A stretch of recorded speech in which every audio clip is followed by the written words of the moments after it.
Oh, I forgot to do the thing. Fade. There we go. Or And I forgot to change the names too. Oh my gosh, you're Ashley. It moved everything around. and you didn't record. And I didn't record, but that's okay. I can record now. Recording in progress. See, that's why you're here. Hello, everyone. Welcome. There was nothing wrong with that record because I add the other music in after everything gets started, and it's all gonna work. Hello, welcome everyone to tonight's episode. I did better with the social this week. I have all that stuff planned out here, ready to go, but it was some other stuff that I forgot to add, and I'm just gonna blame it on like the awesome conversation we were having about Sawyer getting to hang out with Colorado Rapids players last year, because that is the unofficial theme of tonight's episode is Colorado Rapids. No, we're super excited to have Matt with us tonight. The social is out on Twitter. The social is out on Discord. If you would be so kind, please do share that with everyone. I'm going to post it one other place on Discord just to make sure that it's in all the places. But yeah, please do send that out. These are our preseason hype episodes. And we're just glad to have fantasy coming back, have MLS come back. Let's see here. That is not where that word goes. Hey, all. Nope, it's not all. It's everyone.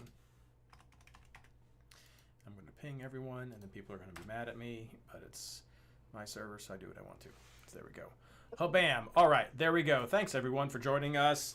Let's see what's going on. Fizz, nice to see you. We got all of our stuff. I don't want to click on the music accidentally during the show.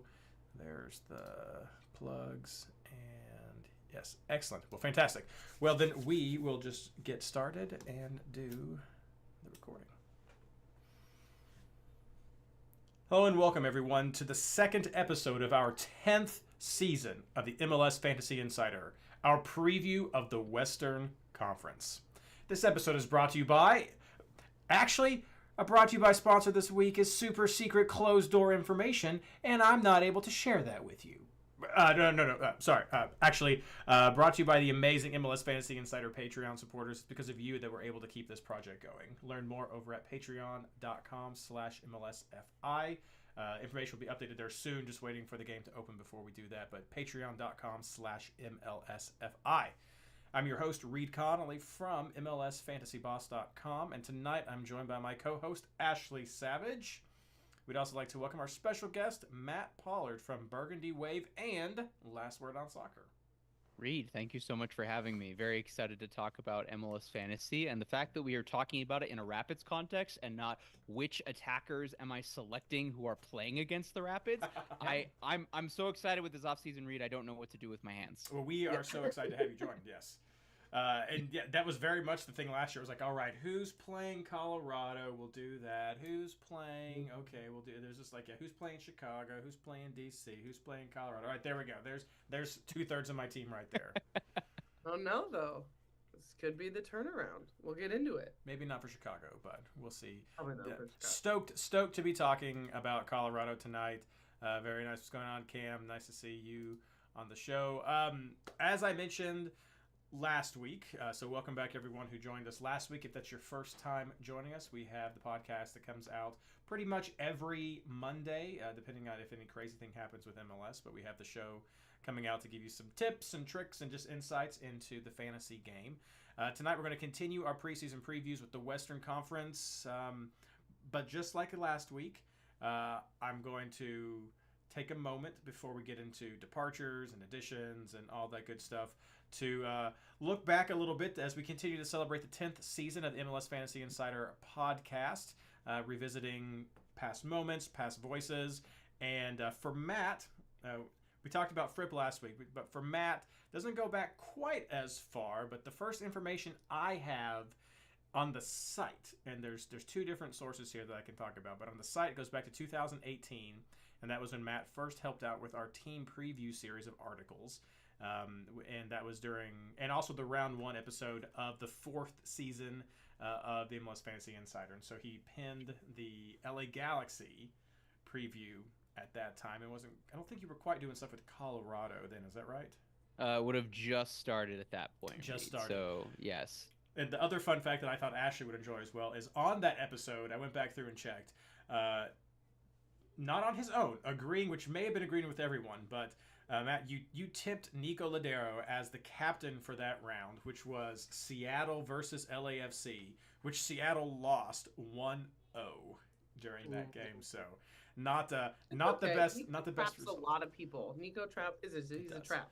It does, but yeah. So that's the first. But I also know when I was searching back through my emails and stuff, we had previous communications, at least on Twitter. I think maybe a year before that, with just some general retweets and interactions as well. So just curious, before we get into the meat of the episode, just sort of what you recall about sort of the earlier days of fantasy, the earlier days of Fantasy Boss and Fantasy Insider, and just like getting into all the crazy fantasy stuff. I remember it being a good group of people that were figuring things out. I remember, I feel like Reid, the podcast as a whole and the community in particularly has done a very good job of iterating on some of the issues that MLS Fantasy has to have in terms of some of the change suggestions or tech issues that have come up and fixed that. And so the fact that it's, to an extent, a community building the thing that exists, or at least influencing that in a positive way, I think is really, really good. I remember, I am old enough in terms of my fantasy time in general, as the intelligence police are outside ready to get me. I remember there was a point where I remember MLS Fantasy originally being you only got 2 subs in a week, and then if you didn't use both of your subs from the previous week, you got a third one. And so like planning out the double game weeks that were coming as well was much more difficult. I remember there being a lot more strategy around the schedule, and me being a sicko doing that, other than I think it's more open in terms of the structure that gets more people interested. But like the planning for when Sporting Kansas City was going to be on a bye in 2013 and you had to swap out Zusi and Aurelian Cullen was something that I was freaking out about 3 weeks in advance. I don't miss that, but at the same time there was a structure that made it easier for the sickos to win out. Yeah, that was a huge change whenever we switched away from the more EPL, FPL side of like two transfers per week. You could bank one, or it might have been one and then 2, or 2 and then 3, to the unlimited transfer model. That was a huge moment in the community that had just so many opinions shared about that. Yeah, that was one of the big changes. And it's funny you mentioned Sporting Kansas City, because that also, I remember some of the earliest moments for me.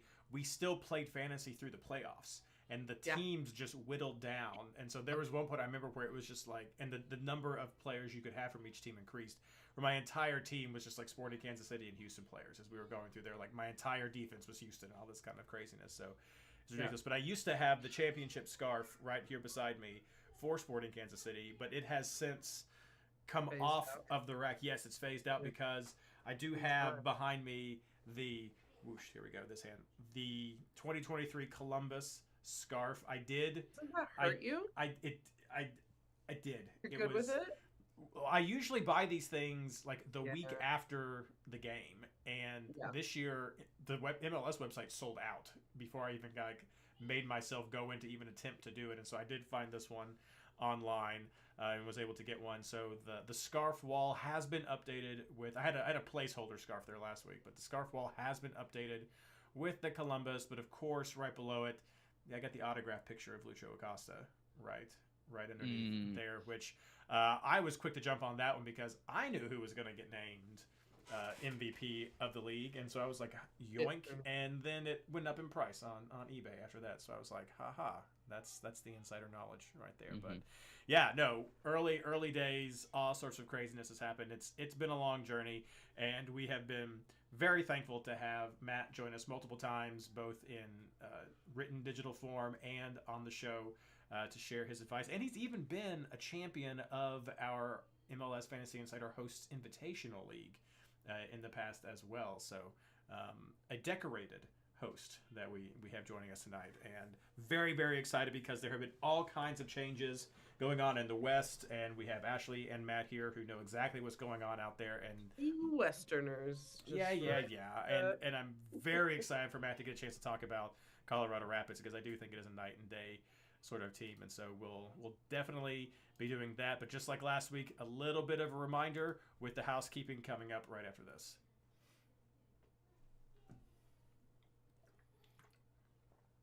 Yeah, there we go. I forgot all those changes. Yeah, that was it. That was so huge. That's what helped me beat Spencer, because Spencer's not a planner. And I'm like, that's why we mesh, right? Like, I obviously am a planner because he's not a planner. And so I would plan weeks out, and he'd have one guy playing on a whatever week, and I'd have a whole team because of, the doubles or the rotations or the whatever. I had a spreadsheet for teams that were in bye weeks, and I was looking as much as like a month out in terms of planning that scheduling and everything. So no, when a team that I had 3 players from one team on that, it was a big deal and something that you had to plan for. And then you make a sub, and then somebody ends up getting hurt, and that was only when you had the 4 benches as well. So Reid, this would have been pre-me. This would have been prior to really being able to do the full auto ruse stuff, which I've been an absolute fiend with as well. Like, you needed 2 goalkeepers that you knew were going to start just in case. So you needed that. And that also had the Friday games as well, which was super fun to prep for, which now we don't have with simultaneous kickoffs has overhauled in a bad way for me, my fantasy plans. Well, that was also back in the days when we had the vice captain, which I forgot about that. R.I.P. Caparoo. That is no longer. Oh my god! That was definitely yes. That was something that we invented in this fantasy community, and we broke the game, and they got rid of that the next year, and that was all us. Yes, 100%. That was we all got us. they Caparooed going from Robin Hood to Robin the Hood. Pretty much, no, exactly. Basically. That was it. It is nuts. All right, let's see here. Okay, social goes there. Ben Bear shit about that the next time I speak to him.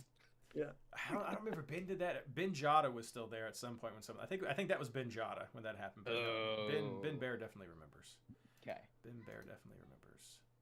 Ben Bear remembers the cap. Ben Bear remembers. Ben Bear remembers. He probably loves it. All right. All right, welcome back to our housekeeping section of round two of episode 2. There is some housekeeping, the same as last week, so you can just fast forward this to the next section if you caught us last week, but just want a reminder, as soon as the game opens, which I don't know an exact date, but definitely hoping it comes soon, I'm going to start looking at the Pro Rel leagues to get that all set up, so keep an eye out for those. There will be a very quick turnaround time for you responding to me to get into those leagues, so definitely be ready to go when you see those emails that come out. Patreon swag has been ordered, and so as soon as that comes in, we'll get everything started shipped out from 23 and 24 to get to everybody. And then what we need to pay attention to, just super advanced notice, round 1 for MLS Fantasy starts Wednesday, February 21st. With Miami versus RSL. So we're starting out with a mid-game. We're starting out with a double game week as well. Everybody else plays on Saturday and Sunday. But RSL has a double away game during round 1, and Miami has a double home game. Sorry. They're split, 1 home, 1 away during round 1. Unless something crazy changes between the game going live. That's what it is. RSL double away, Miami split, home and away. The one team on a bye week in round 1 is Vancouver, but this is not the only game that a lot of these teams are going to be playing. Vancouver will still be playing on the 14th, which is just in a few days. They have CONCACAF Champions League that they're all contending with. So Vancouver is on the 14th. Miami's playing on the 15th. St. Louis is playing Houston on the 20th. New England and Orlando are both playing on the 21st, not against each other. And then Nashville and Cincinnati are playing on the 22nd. So those are teams that are going to be overlapping with the start of the MLS season. So essentially are on a double game week themselves. So pay attention to lineups, pay attention to what's going on with all those teams, because it's going to impact you and all of us when we're making these selections. But don't worry if you're not forgetting about it now. I just want to make sure you have plenty of heads up. And also, it's a great segue into talking about the Mega Reference, which is an awesome tool that we have over at the MLS Fantasy Boss Discord. It is where we have a community effort to track call-ups, track injuries, and track any kind of craziness that's going on within the league that you're going to want to make sure you pay attention to. We also have set piece takers. We have lists of players who are guaranteed not to play because they've left the game, but their players are still available for selection. So it's a great tool that you're going to want to familiarize yourself with. It's over in the Fantasy Tools section of the MLS Fantasy Boss Discord. You can head over to mlsfantasyboss.com/Discord. I've had some reports that link might be a little wonky, so Let me know if that is true. I'm looking into that right now. But if you need some invite links, it should be easy to discover. Just searching for the MLS Fantasy Boss Discord and join that community. It's fun. It's free. It's an amazing place where we have a lot of players with a lot of just past successes who hang out and are willing to talk and engage and provide advice, like Matt, like Ashley, and myself, who are all there, and others who you hear on the show. It's just fantastic at MLS Fantasy Boss Discord. Any other updates that you guys know of? I know we've been doing some preseason stuff as well going on right now.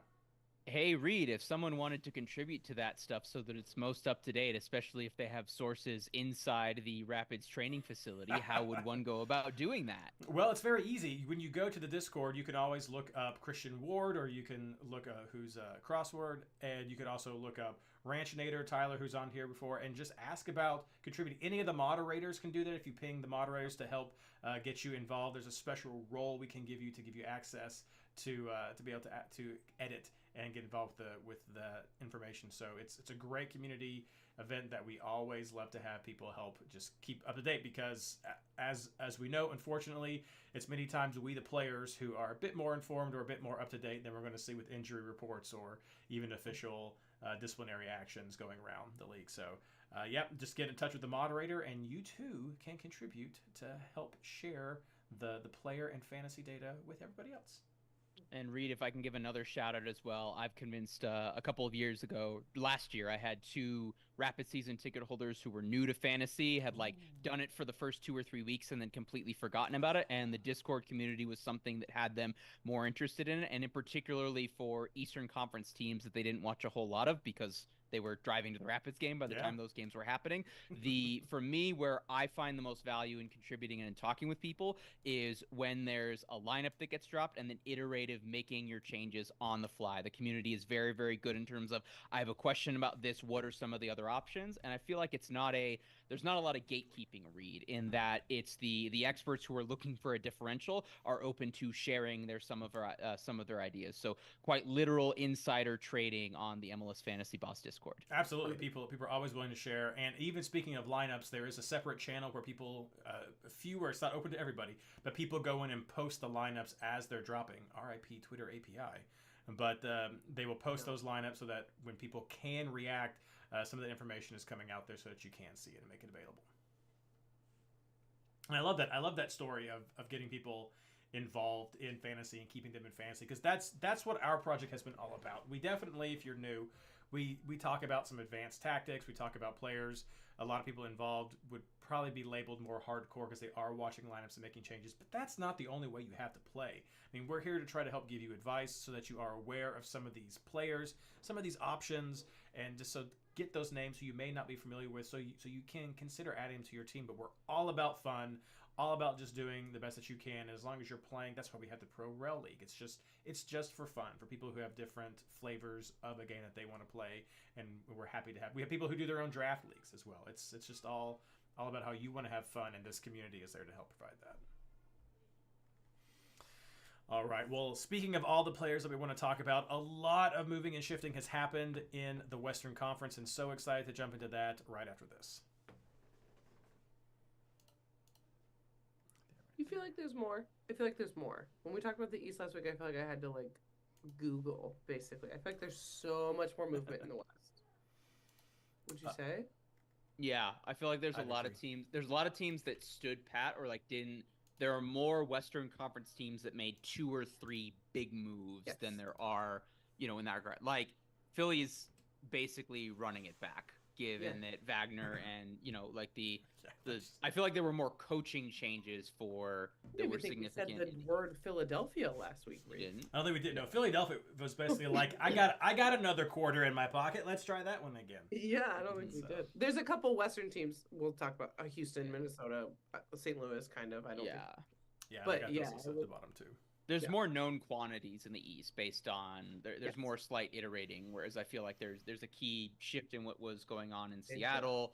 Portland, we'll get it. Sorry. Yeah. Okay. Jumping the gun. Sorry, Reid. We'll do all that. That's right. All right. Yes. There goes the social. And here goes the other retweet. There we go. The other social. Did you call it re-X now? That just doesn't make any sense. We will All right, welcome back. We're talking about players changes. I guess is what we're going to say. This is changes to players that we want to make sure you are aware about for the Western Conference. So first, just some notable departures. Most of these guys are going to be players who are no longer part of MLS, who may have one time had some sort of fantasy relevance or at least contributed to fantasy production for their teams. Matt, who do you want to talk about first? Critical departures or exits. Would you like me to start with the Colorado Rapids? You are welcome. I know that maybe the next section is more about that. So I typed a lot of Colorado stuff and deleted it once I realized it was you, Matt. Yeah. Right. Let's start with the key departures because then we'll be talking about one addition for Austin.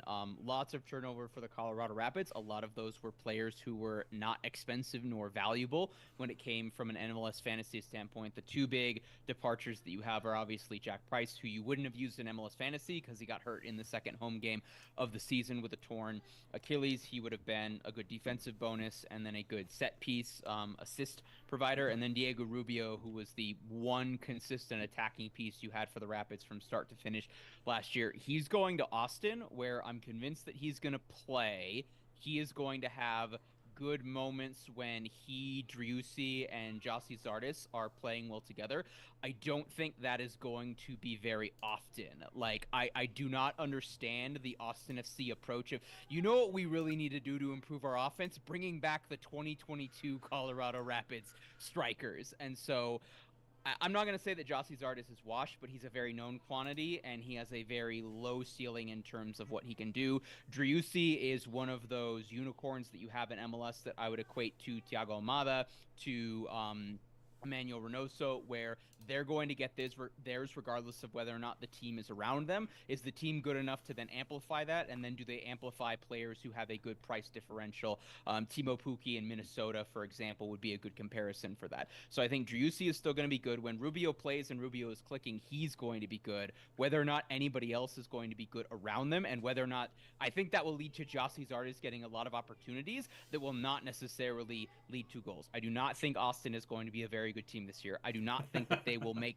the playoffs, but if Diego Rubio is available for a double game week and they're both at home and Rubio's at like $8.7 million in terms of his cap hit, I am going to have him on my bench. And I'm not just saying that because I'm a Diego Rubio stan.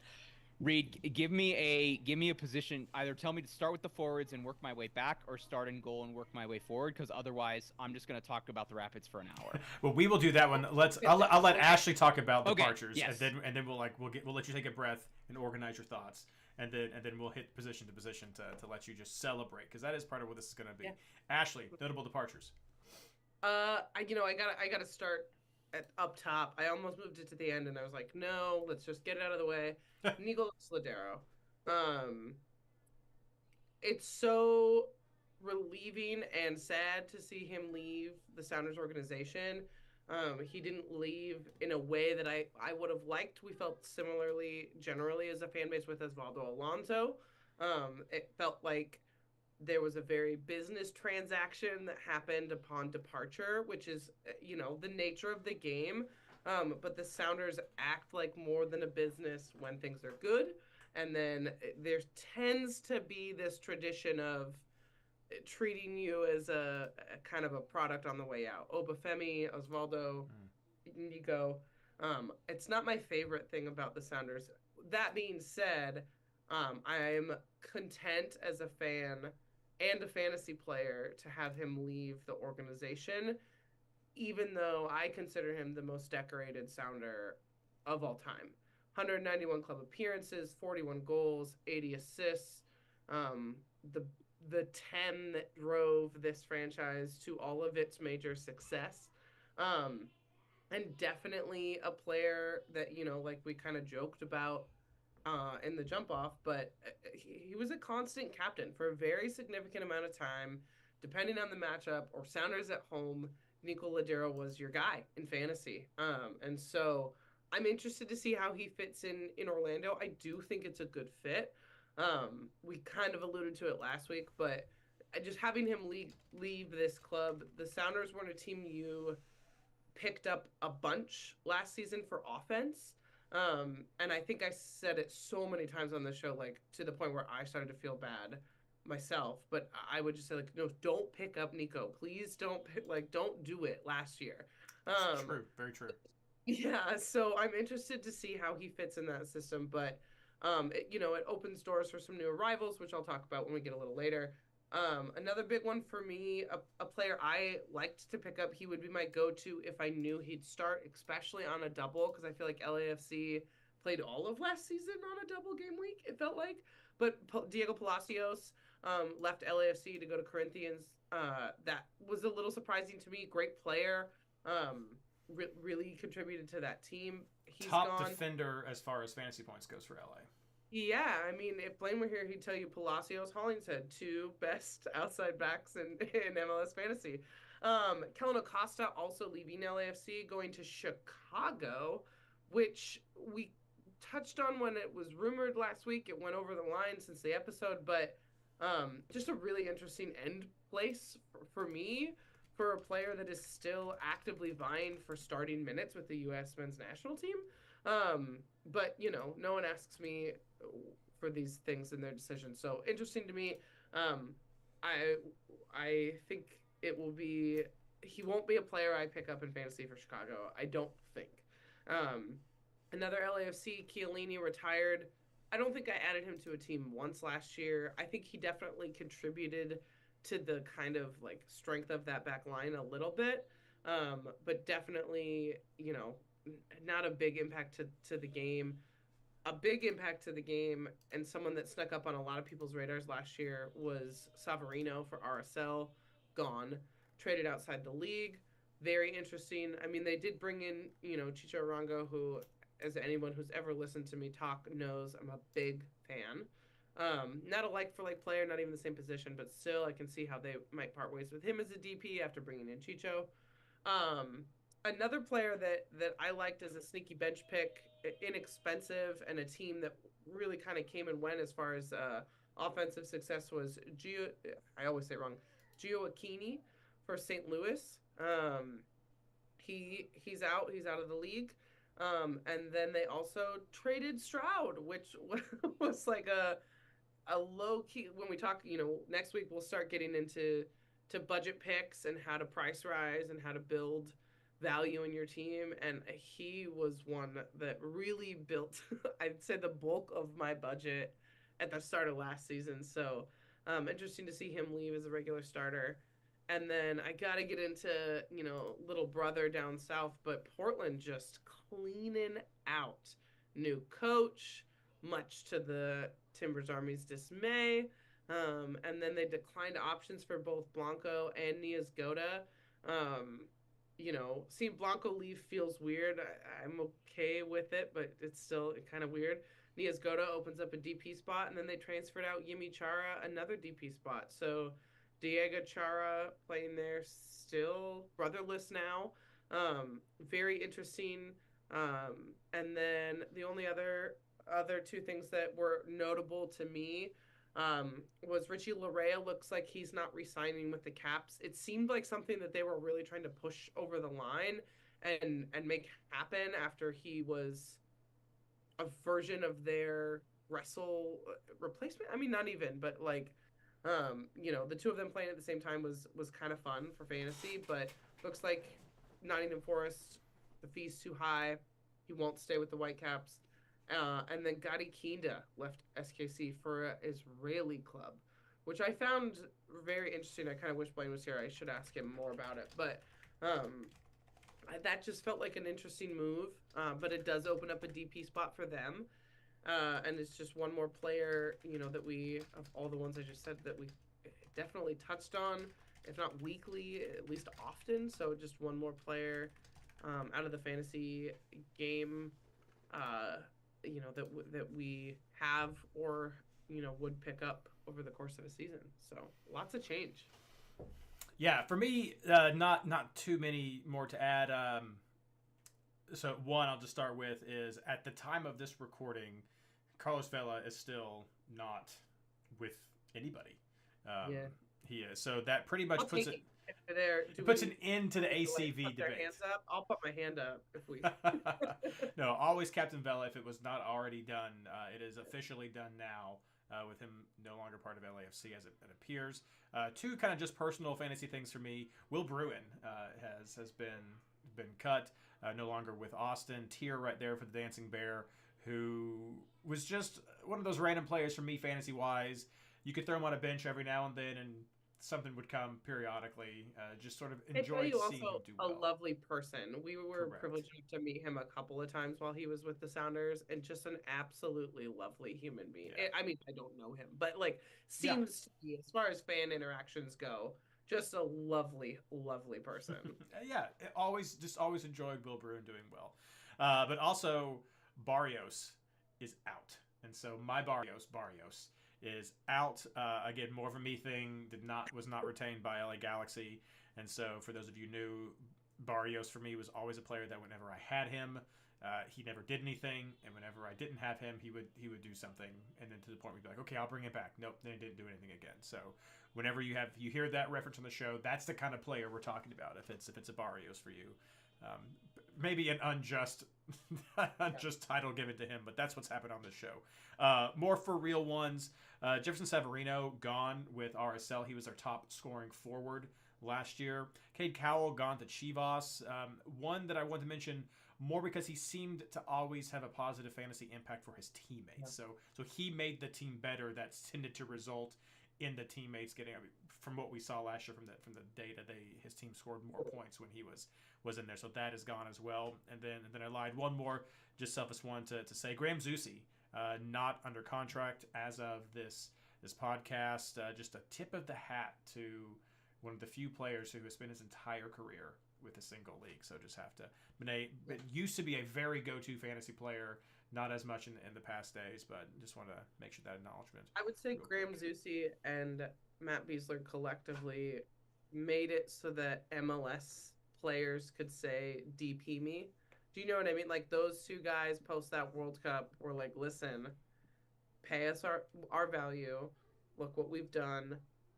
Give us these. Do you know what I mean? Like, I feel like it didn't exist before them, but I really feel like they paved the way for some of these domestic guys to say, hey, I know I'm not, taking up a green card spot and flashy, but like I deserve that DP money too. And they really did that in like a super cool professional way. Yeah. And even though he wasn't relevant, I think this year from a fantasy standpoint, I think we throw in Roger Espinosa retiring, and I think we can clearly show like this is the end of the Sporting Kansas City era of winning the MLS Cup and then all the Open Cup runs and being, kind of Jekyll and Hyde in terms of 1 year make the playoffs, 1 year not make the playoffs more recently as well. I think we can close the book on that. This is now very much a new team with a new era and look, and I'm curious what that looks like. And there's been a lot of discourse, at least last year, about Peter Vermees and the way that he was, whether or not GM Peter Vermees was putting head coach Peter Vermees in the hot seat and what that looked like. And I know this is maybe slightly outside the scope of the fantasy talk here, Reid, but I think we can officially say this is a different version of Sporting Kansas City, and it's more the Alan Pulido era, and I'm not sure what that looks like. And we've seen a lot of MLS head coaches aren't able to reinvent themselves a second, a third time, and I'm curious to see what that looks like. I haven't been super impressed by the additions that Sporting's brought in, but we'll talk about that in a bit. Yeah, well, let's talk about it right now. Let's just jump into. Oh, sorry, did I cut you off, Ashley? No, I don't want to go down an even further non-fantasy related tangent about Gavin Wilkinson, so I'll cut myself off. Okay. I mean, it was just a great transition. So, cut yourself off the way that Sporting Kansas City cut him off. Well, let's not cut ourselves off anymore and go right into talking about notable transfers and new arrivals for all our teams. Blah, blah, tongue-tied. So, Matt, you're going to have to hold back a little bit because we're going to go position by position, going through there, and you can just let out for the teams, the players that you want to talk about at each place, starting with keepers. Ashley, who do you want to tip? Yeah, the big one to me was Maxime Crépeau to Portland. Portland has been such a juxtaposition of goalkeepers. I can see his face. They DP'd a goalkeeper a couple goalkeepers ago. Donovan Ricketts, big goalkeeper for them. They've always had a big goalkeeper, but lately it's felt like it's been a little bit in flux for me at least. Bingham, not Bingham. Last year was such a like roller coaster of who's going to start between the two of them. And Maxime Crepeau to me is just such a solid keeper. He's such a consistent keeper. He does require a consistent back line, I think, but he's also just a proven shot stopper. And so, um, coming off the injury, only playing at the back end of the season for LAFC, I'm interested to see how he fits in Portland. But to me, that was a big name signing in a way that Portland hasn't really pulled from within MLS to sign in the last few years. I mean, they'll pick up guys here and there, but Maxime Crepeau, barring that absolutely torturous leg break in the MLS Cup final, he's an MLS Cup champion. I mean, he's a very good goalkeeper. Coming out of Canada, Canada men's national team, all these things, and so to bring him there, I think is really interesting. And I'm, from a fantasy perspective, I'm interested. From a personal perspective, but I think it will be interesting to see if he can keep that shot stopping ability, bonus point production. Like I said, consistent with a consistent back line, shutout going for the Timbers. So that was a really surprising signing for me. Matt. We'll start with the obvious one that I'm excited about, which is Zach Steffen coming on a free transfer to the Colorado Rapids. The Rapids have been statistically average in shot stopping basically the entire time that I've covered them going back to 2016. Zach McMath had some years where he was above average. There was other stuff that he did that brought value. After the first season, the 2016, in the penalty shootout against LA Galaxy, Tim Howard was statistically average in a lot of ways. William Yarbrough was good at a lot of other things. Shot stopping was not one of them. And if you go on an American soccer analysis right now and look at the expected goals or the goals plus stats for goalkeepers, you will see that Serbian Marko Ilić was statistically the worst shot stopper cumulatively over the course of the year last year when he took over for Yarbrough after his injuries. Zach Steffen comes in having already won goalkeeper of the year in the early eras of us looking at the fancy stats when it came to goalkeepers. It was very obvious that Zach Steffen was an excellent shot stopper. I think what we saw of him at Manchester City, he is better with his feet. He obviously hasn't played a whole lot. He's obviously coming off of the knee injury. He's practiced fully through preseason and everything. I am expecting Zach Steffen to be one of the leaders of Something to Prove FC. That is what the Rapids are going to be this year. They have an improved defense in front of him. Steffen is going to get a chance to play out of the back, and where I think at times Columbus was maybe a little bit reliant on him, not too dissimilar from the way that New England Revolution have basically said, we're going to absorb pressure, we're going to give up good opportunities. Jordy Petrovic or Matt Turner are going to make saves. I think this will be a better version of any defense that Zach Steffen has had in MLS compared to those Columbus Crew teams that he has. So clearly an upgrade at a position that they're already emphasizing. And from what I've seen from him with the little that we've gotten video-wise from the Rapids, that is going to be improved. I am curious, Reid, since we don't know about prices yet, I'm wondering if Steffen's going to come in maybe a little bit overpriced given the USMNT credentials. So I might not have him for the first couple weeks. The Rapids have a really tough start. Those first 7 games are tough. They're at Portland. They host Nashville, and then they go to RSL as well. But as soon as Steffen drops below 9.5, 9 million, I'm immediately picking him up because I think he'll get better, and then the Rapids are going to get better. 2 other goalkeepers that kind of stand out for me. John McCarthy to the LA Galaxy. I'm bewildered by what the Galaxy have done this offseason with a lot of stuff. I like Gabriel Peck. We'll talk about the Asian right back who they've brought in as well. But I thought Jonathan Bond was fine, or at least goalkeeper wasn't the immediate position of confusion there. Yeah, we have also seen that the LA Galaxy don't have a great track record from bringing LAFC players over to them. So maybe Will Kuntz knows something that we don't. Maybe Will Kuntz sees something in John McCarthy that we only saw for a minute when McCarthy came in for Crepeau in MLS Cup against Philadelphia Union. But Raheem Edwards came over from LAFC, and that didn't go particularly well. So I'm confused by that. I do think that Greg Vanney's on the hot seat. I do think that they've kind of rebuilt a little bit on the fly at some young players, but I don't think this fan base has a lot of patience for where they are at with Greg Vanney, and I'm wondering if is Will Kuntz setting up the rebuild for what's going to be 2 to 3 years, such that he has the excuse to fire the head coach, and then therefore brings in his guy with the team that is elevated. And was Jonathan Bond a Greg Vanney signing, and then is John McCarthy clearly a Will Kuntz signing in ways that they've kind of done some other stuff this offseason is a curiosity that I have. Yeah, definitely some weird things going on there, but I like some of the comments I've heard where they're saying that they're trying to get away from that, like buy an old famous person from Europe and then try to build a team around there in LA. So I mean, that's definitely kind of been the vibe you get from that team, and so I'd be excited to see what they can do with without that. But no, definitely some of those the keeper changes there with LAFC. Very strange. John McCarthy might be a very good, if the Galaxy are on one of the afternoon Spanish language broadcasts and everything, set up to have John McCarthy or Jonathan Bond for that matter as your auto-ru and everything. I'm not convinced this LA Galaxy defense is going to be good until they have time to mesh, but we'll talk about that in a minute. For sure. And of course, the reason that there were so many goalkeeper changes in LAFC is because they got their own big name from my Tottenham Hotspurs, Hugo Lloris. Has come in, big name there with the money they're talking about. It sounds like the Spurs are still playing a lot of his salary, but a lot of hope for him to do things there. And like you had said, worried about Zach Steffen. I'm hoping he doesn't come in with a double-digit price right at the beginning. He may because of that USMNT tax.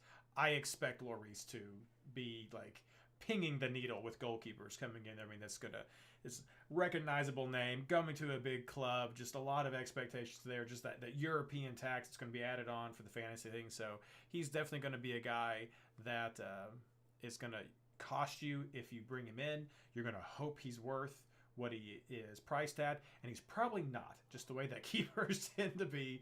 And it's probably not going to be worth the pretty penny that you would be able to save and move things into your field, which we'll talk about round one, some more of the tactics. But yeah, that's the other big notable transfer I want to mention. He will be there.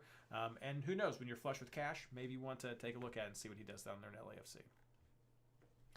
But let's move on to defenders now. Matt, you had started to allude to some of the defensive thoughts in LA. So what do you think about defenders in general?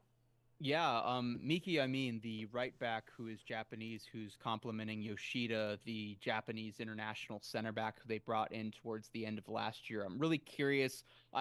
It seems like the Galaxy have gone way more off the board in terms of players that they've gone for. Bruce Arena had a very clear approach in terms of getting domestic guys and then select guys internationally. The Galaxy were kind of all over the board in terms of getting, bigger names or guys with pedigree and experience that maybe were expensive and not worth it in terms of on the field. Obviously now Jovan Karofsky is no longer with the organization, so I'm curious where this strategy is coming from. Was there somebody else internally was working on this, or did Will Kuntz maybe save some of the dossiers and scouting files that they had on a couple guys for LAFC and then brought them in as well? I do think it is a green flag that you've got Yoshida, and then I do not know if I'm pronouncing Miki Amin correctly at all, but then so you've got two Japanese players who've spent some time together a little bit with the national team. I think you combine that with an improved Jalen Neal, who will be cheaper on the end from a fantasy side, so he'll certainly have some upside, but you combine that with some questions at the goalkeeper position and everything that's changed in midfield outside of Ricky Puig as well. I think it'll take some time to gel, but I do think there will be advantageous games in which there will be value to be had at that front. Whether or not that's specifically Amin or Jaden Neal, I'm not entirely sure. I lean towards Neal given what we've seen from them, but this is a team that was not great defensively, didn't have a good midfield in front of them, and in particularly was really, really weak on set pieces for a Western Conference that I think will be better on set pieces. So we'll see what that looks like, but I do think there'll be some cheap options for the Galaxy defense for good double game weeks. I also want to highlight Bruno Wilson, the Portuguese international who's coming over for San Jose. San Jose also brought in a new goalkeeper who I know we didn't highlight or didn't think was as relevant as well. San Jose is always a weird one for me, fantasy fantasy wise, like their team chaos, like they could, they could have a spectacular win and have a really great game, or they could be absolutely terrible. And they kind of have this might not resonate with the fan base, but like how Andrew Luck was able to get results, but then be a terrible option for fantasy in NFL fantasy because he got sacked a lot and he gave up a lot of really bad interceptions as well. I feel like that's the version of the San Jose Earthquakes. But if there's a new guy defensively that I'm looking at from a San Jose standpoint who could bring some value, Bruno Wilson's that. Obviously, the defender who I'm most excited about coming back to the Western Conference is Sam Vines. The Sam Vines back is back in Colorado. Grew a lot as a player and as a person off the field from a fantasy standpoint when he was with Royal Antwerp, and I spoke with him last week, and I asked him about the clerical error that led to him being omitted from the Champions League roster from Royal Antwerp, and he said that he's moved on emotionally from it, but it is definitely a motivating thing. He wants to get back into the national team. He wants to get back to Europe. He wants to get back into Champions League, and I couldn't think of a softer landing spot than him coming in and solving the left back position that was vacated by Andrew Gutman being traded to Chicago Fire. So I think he's coming in with as much of a vengeance as Zach Steffen. You combine that with him reuniting with Cole Bassett as well, possibly on the left and getting to play alongside Jordi Mihailovic and everything. Sam Vines will be a good defensive player on a team that I think will get more clean sheets this year, and he will get attacking bonuses. And we've seen where there have been absolutely valuable players from a fantasy standpoint at the fullback position. It's what they're doing in attack. Am I ready to predict that he's going to be the Balreal of 2023? Absolutely not. But if he is 8 million or less going into that home opener against Nashville, I am absolutely starting Sam Vines. Fair, 100%. Ashley. Yeah, I just have one, and I feel like I'm doing it just for Ranch, not even myself. But Seattle Sounders signed Nathan, you guys. I mean, it's definitely for depth. It's a little bit because it sounds like, the Sounders have been trying to offload Arriaga for a full season. Yamar is having visa issues. He's had them before. It sounds like Jackson Reagan, who's a big hit in my household. I don't pick him up fantasy very often, but people do. I've seen him. It sounds like he has been dealing with some knee problems that could have, maybe, should have required surgery, didn't, and so just filling some center back depth was a priority for the Sounders this offseason, and they brought in fantasy favorite Nathan, you guys. So, red card, bonus points, Nathan does both. I'm very excited. I expect to see Ranch in a Nathan jersey at some point, preferably week 1. I can't imagine a better pick for him in particular, but I'm interested to see if he makes an impact for the Sounders from a fantasy perspective like he did when healthy for the Earthquakes. It was a defense that you didn't always bank on a shutout, but you could bank on Nathan for those center back bonus points. Not all center backs are created equally in this fantasy game. They don't all pick up the same bonus points as others. When the Sounders play in a 4-back, Yamar will get 4 and Reagan will get none. And it's very important when you play this game to kind of figure out, as anyone who listens to me knows, I prefer a wingback, but when you're wanting a center back with bonus points, Nathan is the type of center back who has consistently produced those bonus points at San Jose. So I'm interested to see if he slots in for the Sounders, what it looks like if he does. It's definitely something on my radar, as it sounds like Jackson Reagan won't be starting the opening away or home game for the Sounders. Is it Nathan, and can he produce? So definitely an interesting signing for me, but that was the only real defender I wanted to highlight on my end. Yeah, and I've got a few I just want to make sure people are aware of. Don't know exactly how they're going to perform at the beginning of the season, but players who might be worth writing down just to kind of check out, see how things go. Mix of a combination here. Ashley loves the wing backs because of the offensive potential. I also am always down for just a big bonus point producing center back as well under the right circumstances. Those are kind of the two players that I'm going to like. If you're somewhere in between, I'm probably not going to pick you up for fantasy because I want those bonus points. But Guilherme Biro from coming in for Austin, replacing Lima. There is a left back. I want to keep an eye on him to see if he has some good production, because that's what you would want from Lima when he was there, what we got from Lima when he was in San Jose. And so if Guilherme can do that, then that could be a nice addition there at Austin, though if they end up like you're saying, Matt, maybe not. maybe not. Omar Campos, left back over at LAFC, have some offensive potential. Want to keep an eye on him. See, Mika Yamane, that's like you said, Matt. I want to keep an eye on him. Just that same potential there. Just so much going on with LA. I want to see what happens. That's how I tend to be. I mean, that's me as a fantasy player. Is I usually want to see a little bit of performance before I'm willing to go in.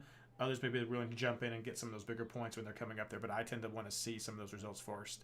And then, of course, Thomas Totland and Nicholas Dyer coming in St. Louis, both wings being replaced at the same time. Kind of strange. Didn't think it was super needed, but they seem to think it. If they're going to be better offensively than previously, then two new options there could have some decent value as well. Don't have the prices officially yet, so these could change. If they're coming in too high, they may not be the diamonds in the rough that you're looking for, but names that I definitely want to add to the list that we're talking about right there. But let's go on to midfielders. Of course, here again, we're looking at offensive players. I know we kind of mentioned Price before. We did mention Price before earlier. Kind of one of those rare occasions, a guy who sometimes would get lumped in as a D-mid, but not really a D-mid, but had production options right there. That's who we're looking for. People who produce. Defensive mids still don't look like they're going to be any kind of fantasy viable, but who do you like coming into this season from the West, Ashley? Yeah, I mean, I got to start with it. Pedro de la Vega. I'm weirdly optimistic about this one. I'm usually, like Reid, when it comes to fantasy, I'm a, well, let me wait and see type of person. Every so often, there's someone who comes in and I'm like, yeah, no, I'm already in. I'm already sold. You haven't touched the ball, and I'm invested. I'm somewhere in the middle with Pedro de la Vega. He's young. He's never played for any other team other than his boyhood club. His stats don't pad much for me, but his footage does. And so I'm very interested to see how he plays. He is going to be replacing a fan favorite of last season, which is Leo Chu. Mr. Inconsistent, but just piles when he produced. And Leo Chu was brought in to be a Pedro de la Vega. So I'm interested to see how he works. He's filling a young DP spot. Record transfer fee for his club, not for the Sounders. So definitely someone I have my eye on. For the last year or so, I've been a little poo-poo, except for Jordan Morris out of, familial obligation, about just the Sounders offense. And so I think it just takes one person. We've also talked, Reid's had to cut me off from going into too much analytics about the game and how the game of soccer can relate to fantasy points, but Albert Rusnak has really underproduced for the Sounders since he came from RSL, and he really consistently produced for them. Rusnak moving into a 10 role with two very viable wingers on each side, and either Jordan Morris or a healthy Raul Ruiz in front of him. I think this could change a lot for the Sounders offense as far as fantasy production. I think a 10 usually makes a bigger change, but I really could see if Pedro de la Vega lives up to what he's being billed as, I could see him making a big difference for the Sounders offensively, which could trickle down to Christian Roldan on the other side. Like I said, Rusnak, more, all these players that were kind of on the bubble for us a lot last year and have been more consistent in years past. So I'm very interested to see how this pans out. And as a fan, I'm excited to see a new young DP. We haven't had a good young DP in a while, so that's fun. Krylak to Vancouver was really weird for me. Again, I know RSL is kind of moving some things around. I think there is a bigger vision there that maybe we don't see as people who aren't actively tapped into that. Maybe Matt, as a rival, would have a little more on that, so I won't speak too much on it. Having him come to the Caps, I'm not excited about. I don't want them to get better. They seem to be on the rise, and Krylak is someone that, from a fantasy perspective, when playing, is consistent for us. He didn't play consistently this past season for RSL. So how does he fit into their system? Is he Mr. Reliable as he's been in the past? Next to Ryan Gauld, who are their similar play, they come up different sides of the field and when they work out of the middle, but they are similar positional players. So I'm interested to see how he might fit in. Vancouver also picked up Fafa Picoult. that's a depth signing. He's a name that we definitely, have highlighted in the past. I don't think he'll make a splash, but it was still something that caught my eye. And then one of the biggest things for me, and I know, our friends in Minnesota will kind of shit on me for this, but Reynoso showed up, you guys. I think that deserves to be highlighted. He showed up to preseason. He's there. Everyone around him seems safe and unharmed, so it feels like maybe he's going to get this season started. And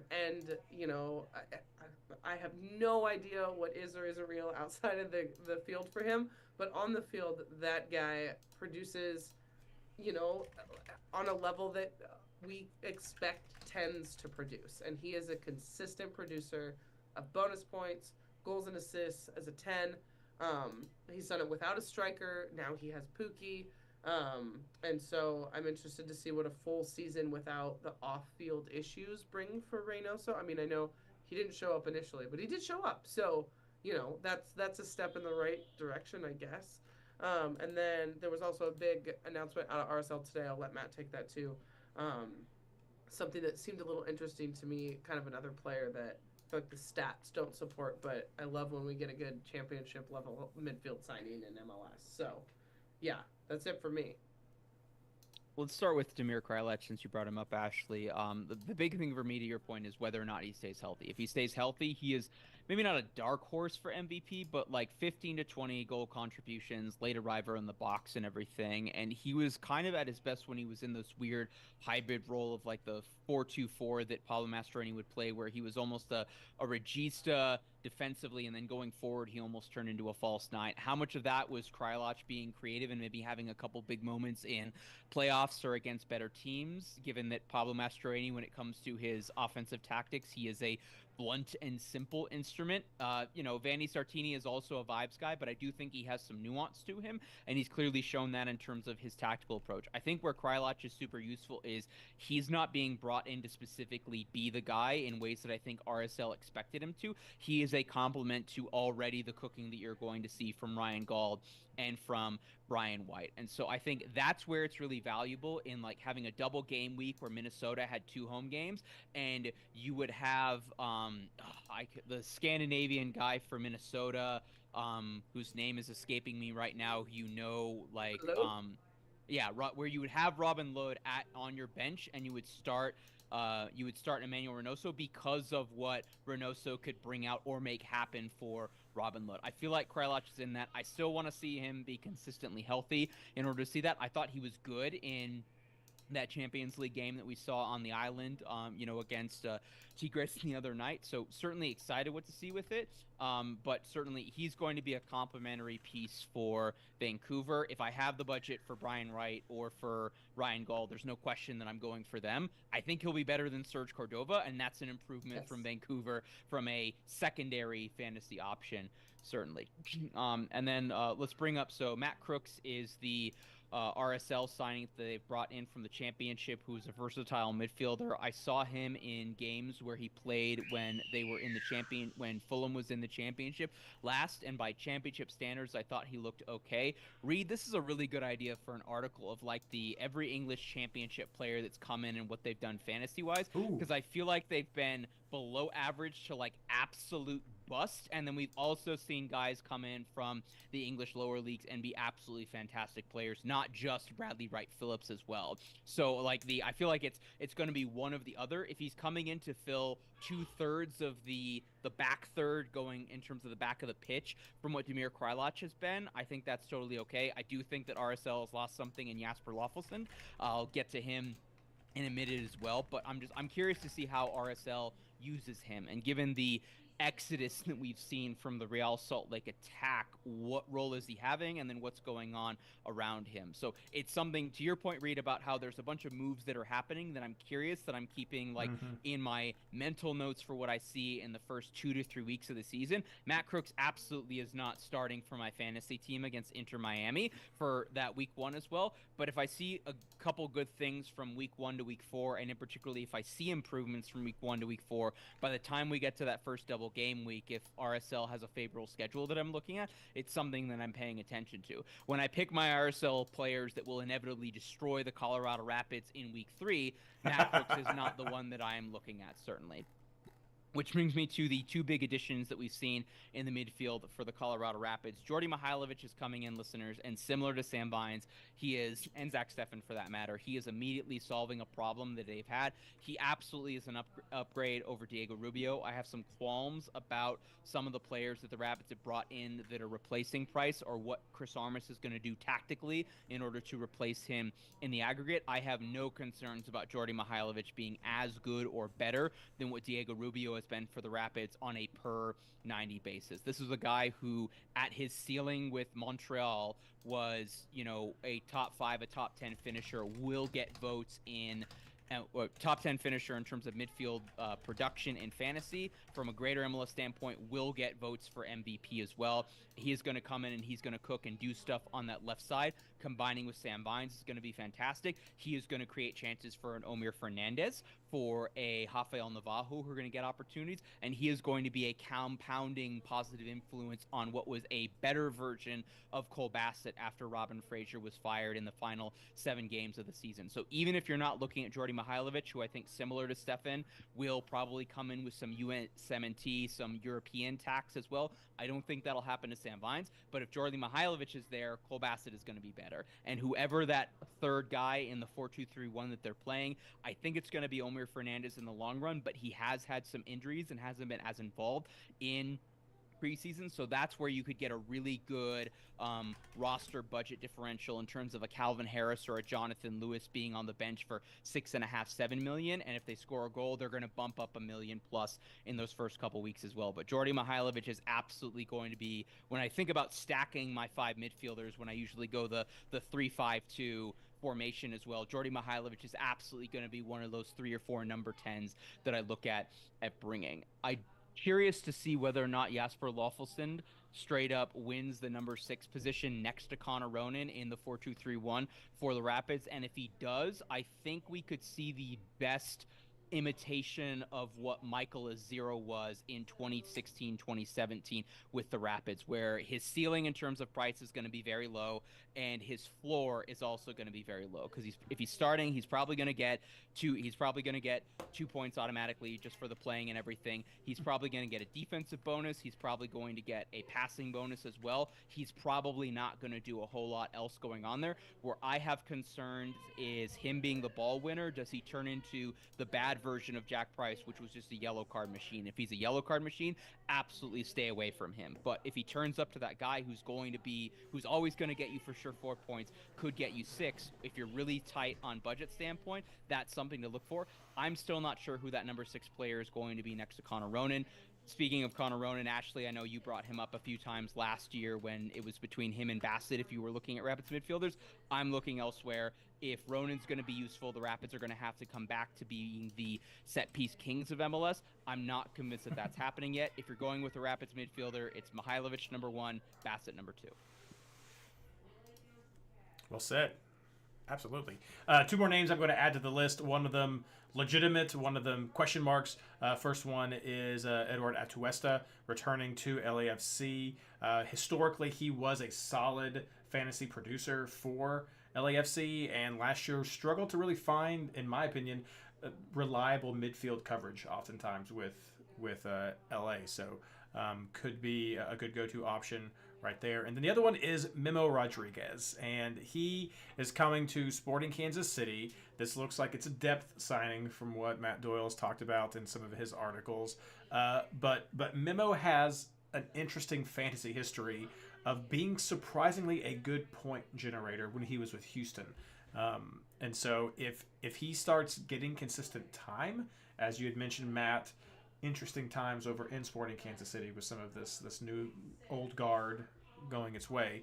If he starts getting some time, I'm interested in just seeing what happens, because he has some good history, and I imagine his price will be lower, and so that could be some good points for you in the right situations. But we'll have to see. Just these are the weird things that some of the extra value we can bring this week. Some of us have been around long enough. We're like, that guy was good. That guy generated some points, and he may have not broken out, but he's been surprisingly consistent, and that can be very helpful under the right circumstances with fantasy, especially during our double game weeks.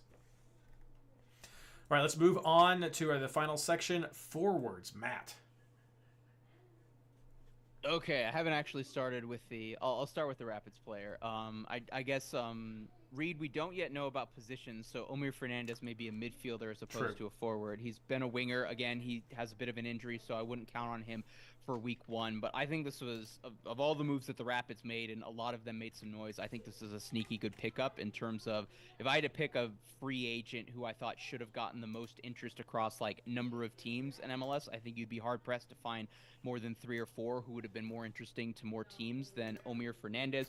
I think it's an absolute perfect fit. He's reuniting with Chris Armas, who brought him into the first team for the first time as a homegrown coming out of the Red Bulls Academy. And if you look at the analytics around him, the areas in which he's the least Red Bullsy compared to other wingers that got minutes more than him are ways in which Chris Armas is going to have, you know, the Rapids not be Colorado Red Bulls in that regard. And so in that regard, I think he's a perfect fit what he's doing tactically. And if you look at the way that Armas really wants to play, one of his wide players, he wants to be kind of the chance creator on the ball, and the other one he wants to be more pressing, forcing the ball going the other way, and then be the finisher on those opportunities. So if Jordi Mihailovic is the one creating chances, it's Omir Fernandez who's creating turnovers, dare I say a winger who's getting defensive bonuses in fantasy, and finishing on those opportunities if it's not Cole Bassett or Rafael Navajo. So not a main winger option that I'm looking at, but one that I'm curious, that I'm certainly interested in. Peter Musa to FC Dallas. I thought the timing about this signing was really, really interesting because interest started to peak when Jesus Ferreira was having that interest from the Russian club that then dropped off. If you look at Peter Musa's position, he's normally a center forward. So does that mean that Ferreira is moving back to being more of a second forward? I'm not quite sure how that relationship is going to work out, but the stats really show from him in terms of what he did when he was at Benfica, playing in Portugal, Serbian international. We've seen most of them have at least somewhat success in MLS. And if we're believing the FC Dallas press release on this, he has the potential to be the third most expensive incoming transfer in MLS history. That is not a move from FC Dallas that is buying a guy on the high for the purposes of redeveloping. They are buying a 25-year-old and splashing the cast with the understanding that he is going to be him. He's going to be the dude. And is this also preemptively preparing for Ferreira's inevitable move away? Maybe another club comes in from Europe. I don't think that the U.S. government is going to change their views on Russia, or that what's happening in Ukraine is changing to where if Spartak Moscow come in for him again in the summer, that is going to change what's going on with that. But I think they're bringing him in to certainly be the goal scorer. And as long as Ferreira is there, and I expect him to score goals and be effective for a Dallas team that's trying to get over the hump. Already mentioned Diego Rubio, so I won't talk too much about that. Gabriel Peck into the LA Galaxy, I think, is certainly the marquee move that they've made this offseason, and is similar to Ricky Puig, where it's spend market value on a young player with upside, but has some name recognition internationally, but mainly who's the guy who can help us win now, who can grow within the team, and then has potential resale value. And so in that regard, I think Gabriel Peck is that one for this season, in which ways that that Ricky Puig was as well. So I expect him individually to be successful. Again, without Chicharito, no Billy Sharp as well. I'm not sure what else is happening at the forward position for the LA Galaxy. As the three of us mentioned a few minutes ago, we have some doubts about their position. But if I had to pick 2 players on the LA Galaxy right now that no matter what is going on around them, good or bad, should be a viable option in terms of fantasy, Puig in the midfield and Gabriel Peck are the 2 for me. Ashley, I kind of wanted to talk about this a little bit, but I'll throw it to you. Danny Musovski to Seattle Sounders. Is he, like, we've seen Musovski when he's been brought in, it's either you're a stopgap solution to the starter position, and then you're almost like Dom Baji plus is maybe a good comparison for that. And then if we end up signing somebody bigger, you're coming off the bench. There was a lot of discussion about clubs that he's exited and what happened at RSL and what happened at Houston. And this was only a 2-year deal, but is it the money that he thought was appropriate as well? And so he's kind of this enigma signing that I've seen throughout MLS. I feel like he's the new Leon Chu, where is he even going to play? I'm not entirely sure. When he hits well, he's going to hit well, but there's going to be plenty of weeks where he's going to be the Barrios of all Michael Barrioses. Yeah, I think he is the A-Bear upgrade. Freddie Montero's contract is still up in flux. I know that sounds kind of crazy, but there's still talk that they might still re-sign him, and that is a strictly bench depth senior leadership thing. I don't think it's going to get over the line from conversations that I've seen or been a part of, but maybe it will. Hebert popped early and then never again. And so something we know as a Sounders organization is Raul Ruidiaz will, at best case scenario, play half this season. Jordan Morris is not a 9. He can play a 9, but he's not a 9. And so there has to be another line of depth for Jordan Morris, who is also a little injury prone, 1-2 week injury prone, not 6 to 8 weeks Raul Ruidiaz injury prone. So I think the Moose is more, and I'm really embracing that because I miss Will Bruin and the Bear. But I love it. I think the Moose is more of a stopgap, like you kind of referenced to. We've seen him produce, I think, from a fantasy perspective and from a playing perspective, I think he is better than Hebert when Hebert came to the Sounders. He's also cheaper. He's also younger. And his teeth are newer. So I think that there's a lot of upside. If you've not ever looked, you got to check it out next time, Reid. Just pay. You'll see it. You'll see it. I think that there is not a lot of fantasy impact into him. I do think it is an interesting signing as far as depth. I think you'll see him. I think he will be just like Hebert was, where on weeks you know he might start, you throw him on your bench because he's going to be cheap, right? It's a home game. Maybe it's against San Jose. Maybe it's against Austin. Danny Musovsky, put him on your bench, just to see if he hits. But there's no way he breaks into this starting 11 barring like massive injuries. It's already complicated to me how they're going to get a healthy Raul Ruidiaz and Jordan Morris on the field. So Danny Musovsky is going to need to take a seat, But still, interesting. It's been very interesting to me, kind of how you alluded, how he's bounced around. And so he scores goals. He doesn't score a ton, but he scores goals, and his positioning is very good. So, an interesting pickup. They can't spend a ton of money with that. Raul Ruidiaz still sitting on there.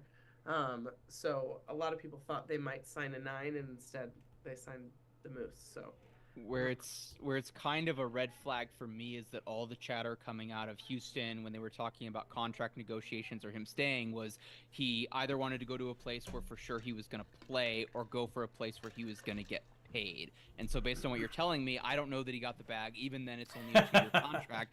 And again, like, is he coming in? Was there a handshake deal to where they said, we're going to give you this deal, you're going to start for the first half of the season, you're going to play well enough for you to have trade value, and then when Raul Ruidiaz comes back, then we're going to move you on to a better opportunity? That's just, there's something else going on to where I have concerns, and there's too many other good forwards that are worth the money, not even including Lionel Messi, if Messi's a forward in this case, or Suarez in that case, to where I'm looking at it. So yeah, like bench option when I need some money in ways that Dominic Baji was in the past, in ways that Brian White before he became him in Vancouver, is something that I'll be passively paying attention to. But we said that about we could do an entire starting 11. We could do a full fantasy team of guys that we've brought up in this show that we're passively looking at, but have some question marks around. Oh, 100%.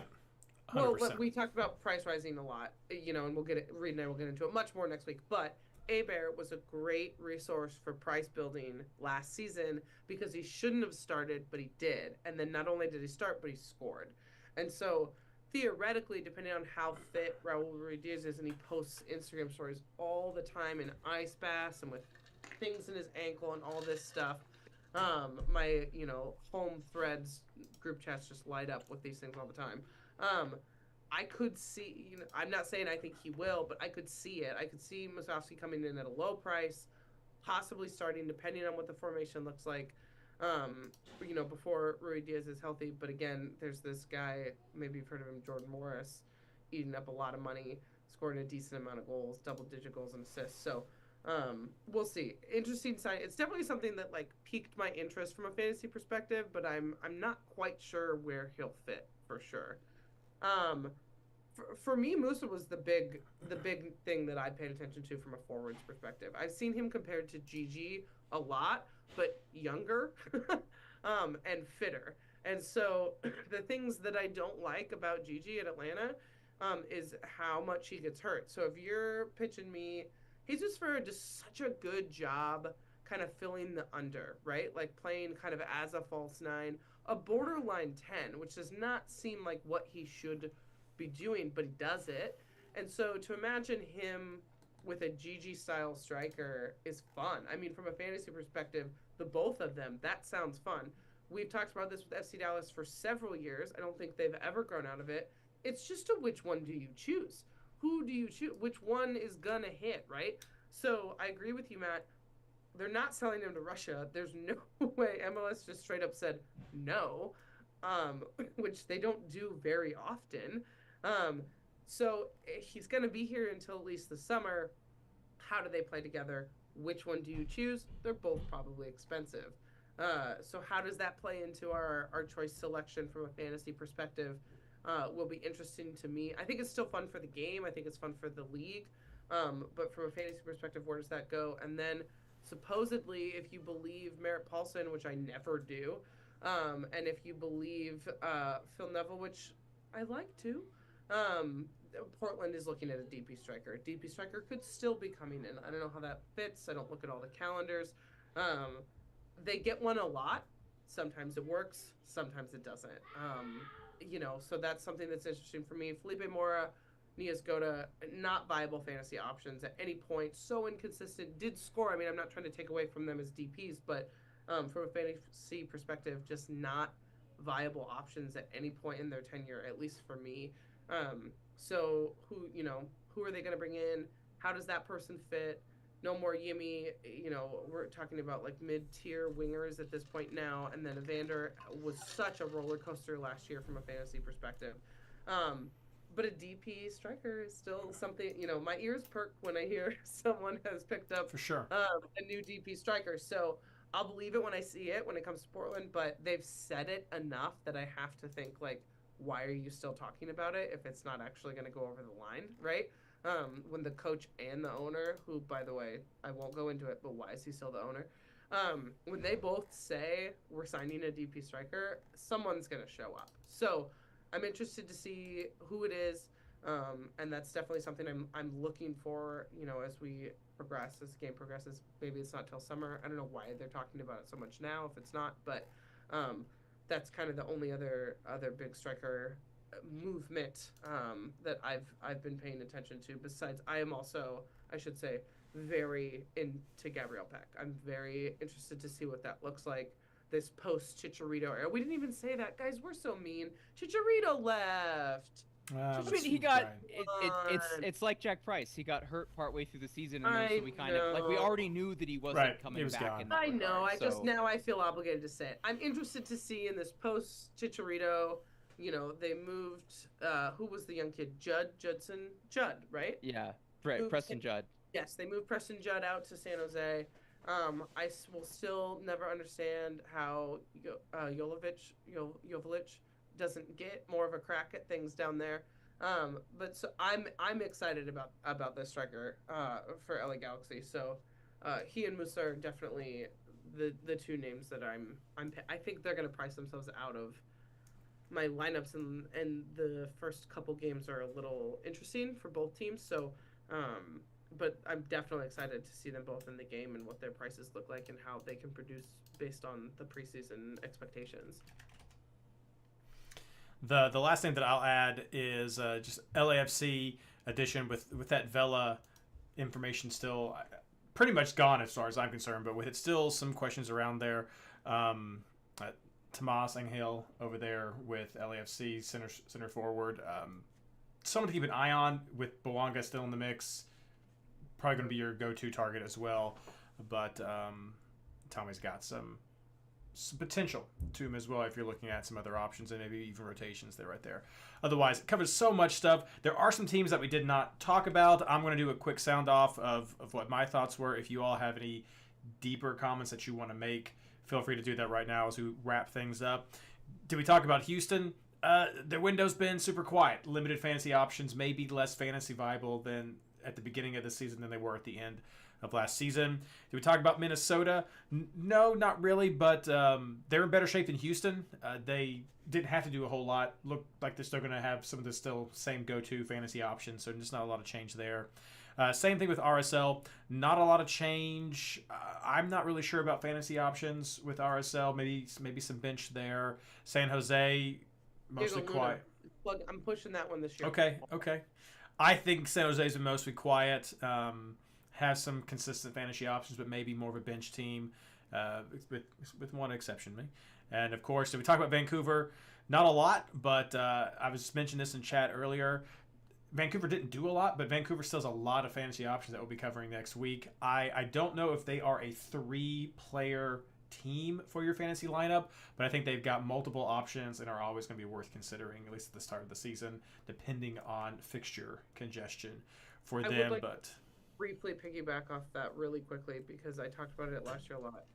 That Vancouver defensive beginning of the season to mid-season performance, I'm happy to be wrong. I don't think that's going to replicate itself. That was so weird, and it was like, and no one really bought into it. I mean, there's a couple people who were like, no, I had, so-and-so the whole time or whatever. But, like, it just seemed like something that wasn't going to continue eating and did. I'm just going to caution anybody who last year really bought into that to just be a little, the way that they play in that weird tree formation with the 3-back and the wing, I'm cautious. I'm cautious with that. I think there's other viable options for Vancouver, but Vancouver defense was such a talking point of the last fantasy season, for the start of fantasy season, that I feel like it really messed with a lot of people in the middle and the end of the fantasy season who were like, well, no, look at the points for this player and all of the projected points and all of these things. And to me, they were a little bit of a hoax. And so I'm cautious with Vancouver defense, as they were, I think, the most prominent part. I think they were bigger than Gauld was last season from a fantasy perspective. Just the defense, and people kind of picked and chose, right? But I don't see those shutouts producing the same this season, with all the adjustments in the West, all the people that have been brought in, and the teams that are, kind of being reformed. So just a word of caution. And we'll get into this with picks next week, but I just wanted to, as you said, Vancouver, touch on that.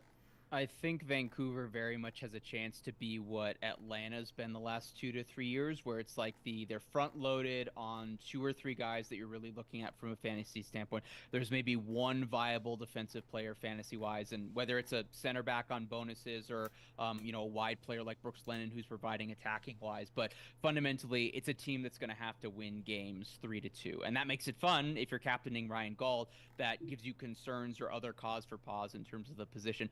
One thing on Houston, I know we didn't talk about them because they didn't change a whole lot, Reid, but I think it's an easy argument to make. Last season was the best season they'd had since they probably won MLS Cup in the mid-2000s, and so I don't fault them from a front office and a coaching standpoint for running it back. And while most of the fun they had was in Open Cup specifically, I do think they're a very viable fantasy team. I know I haven't paid attention to it in the last week or so, but I know there was some injury concerns for Ache, and certainly if he's not healthy to start the season, that immediately gives me so many concerns, because the sphere of influence that he had on the team as a whole was as important as Emmanuel Reynoso or Ricky Puig in terms of what they did in that midfield. Different players, different in terms of what he did from a fantasy standpoint. My concern and my question is there's no one focal point from the attack, whether it's a Quinones or a Coco Carrasquilla or Griffin Dorsey as well. So I'm really curious to see which one of those guys replicates what they do last year. Does somebody improve over that? And how much of what we saw is maybe looking at it with rose-tinted glasses because they destroyed Inter Miami without Messi in the Open Cup final as well. So that's my concern of regardless of what else is going on around with the Sounders attack. I know if Jordan Morris is fully healthy, and if I know he's playing 90 minutes, he is going to get his. I don't know that there's an obvious attacking player for that with the case of the Houston attack. There could be guys that are hot at different times that are worth looking at, and I think at price points that are certainly better. And in case of the Houston midfield, it's maybe the situation you have with the AFC Dallas attackers, where it's you got to pick one, and you're not going to play both in terms of Coco Carrasquilla and in terms of Hector Herrera. I do think if Ache is out of that, like that's a house of cards falling down, that you don't look at anyone else and you have concerns about the rest of the team plays. No Ricky Puig for the LA Galaxy, and Gabriel Peck isn't getting the ball, and they're probably getting destroyed, and that defense is going to be questionable. So I think that's worth looking at. I could totally see Houston winning 2-0 in their opening game of the season, and it's like, okay, everything's fine. Which attacker do I like this week? But they're going to be relevant from a fantasy standpoint, Reid, provided that Ache is healthy. Yeah, agree. All right. Well, thank you so much for joining us, Matt. Thank you so much for being here, Ashley, again as our regular host for this season, as Blaine is taking some steps back to talk about the Western Conference. We will have Blaine with us next week as our special guest host. I don't know. We'll figure that one out, but kicking things off with round one, previewing everything there. A lot of stuff's been discussed. We're going to get more into the actual nitty-gritty of it. The game should be open by the start of the season, from everything that we can tell. Just don't know the exact date right now. I'd put money that it's open when we talk next week. There we go. That's what we all hope right there. But so it's going to be a lot of fun as we celebrate the 10th season. But let's wrap everything up with our plugs. Matt. Listeners, you can follow me on Twitter, X, whatever they're calling it now. I am still an X-man at LWS Matt Pollard. Most of my written content, all Rapid specific, you can find at burgundywave.com. General MLS, albeit more recently mostly USMNT, that doesn't immediately have a fantasy implication, you can find at lastwordonsports.com/soccer. And you can hear me doing other stuff, talking mostly Rapids with Holding the Highland with Rabbi and Red.